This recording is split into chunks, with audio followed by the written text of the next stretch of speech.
Why is it important for people to learn about Chaim Weizmann? Why should he be considered an unsung hero? I think it's important for people to learn about Chaim Weizmann because he shows that the power of one person, what power one person has to make a difference in this world, because he came from the tiniest town in Russia, and it would have been easy for him to think he's nobody and he doesn't make a difference. But he developed his intellect, he got a good education, and he persisted in what he was doing, and because of that, he became a world-renowned scientist and a great leader who helped establish the State of Israel. How has his discoveries made a positive long-term impact on history? Wow. His discoveries, first of all, he helped to discover or create the process of industrial fermentation, which helped in all kinds of processes.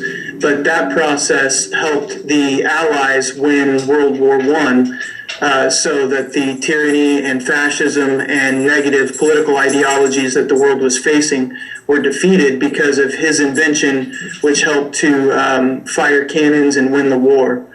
Also, his scientific ingenuity led to a political reward from Lord Balfour of Great Britain.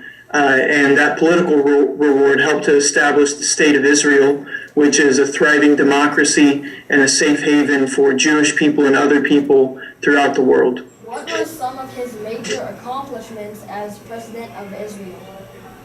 Oh, wow. Some of his major accomplishments as President of Israel, that's a good question. During the first years of Israel, it was a very tenuous time, as you can imagine, because some people, some leaders in the Middle East were not happy with the establishment of Israel, and there were wars and those sorts of things. So it was very important right at the outset for the leaders of Israel to defend itself, and he helped to guide Israel through that time. So he was president until 1949, and he died shortly thereafter. How is the Chaim Weizmann Institute benefiting the world today?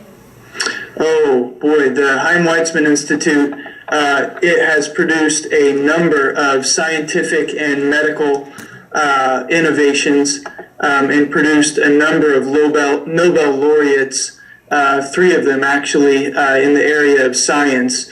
So through scientific innovation, it's changing the world through the processes and products that it creates. Tell us about Mr. Weizmann's discovery of fermentation as a source of acetone and how it helped the Allies win World War I. Did he have any other discoveries that helped change the world? How might the world have been different without his discovery?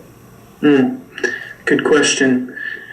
Industrial fermentation and what he did there with acetone was really interesting because nobody could figure out. Basically, what was happening was during World War I, the British in the wars at sea used cannons on their ships, and these cannons wouldn't fire correctly. They needed something, and people didn't quite know what.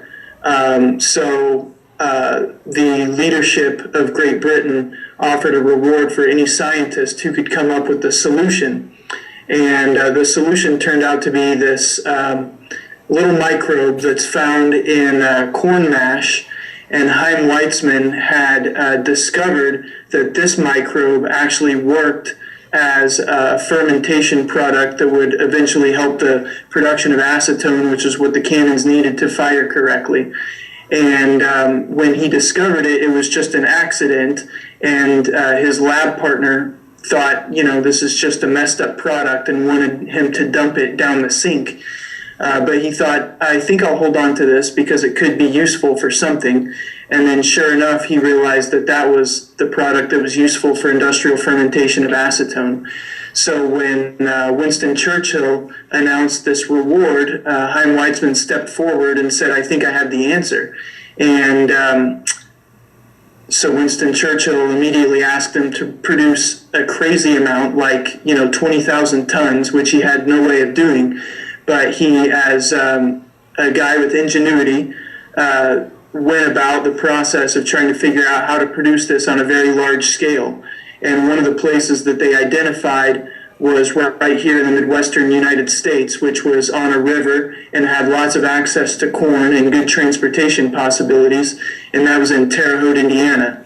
So Winston Churchill had asked him to produce this on an industrial scale, and they identified Terre Haute, Indiana as a place where it could be done because of the access to river transportation and corn and grain distilleries.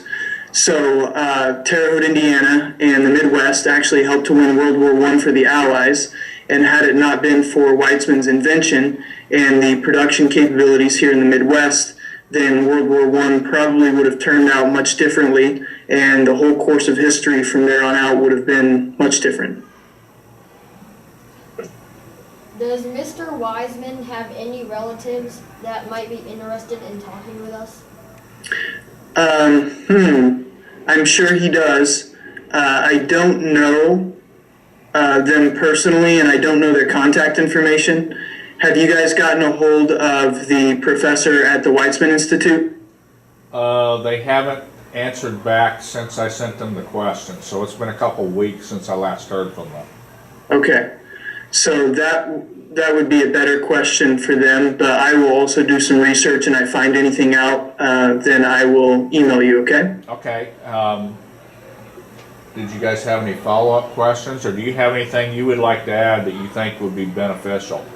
Because what the contest is really looking for is higher level thinking of what was the situation in history that caused this person to have to step up and play the hero, and what kind of lasting effect that their heroism had. Mm-hmm. Did you get the article that I wrote for Terre Haute Living magazine a few years ago? Did you email it to me? I think so, but I'll email it again just to make sure. Just make sure, yeah, and we'll use that as a source. Yeah. Yeah, because that goes into his history as a Zionist political leader, as well as his history as a scientist. And both were really important, and he was working as a political leader at the same time, sort of his night job, so to speak, at the same time that he was working as a scientist. And he was perhaps more well-known as a political leader, but ironically it was his scientific ingenuity that propelled his political career and helped to establish the state of Israel.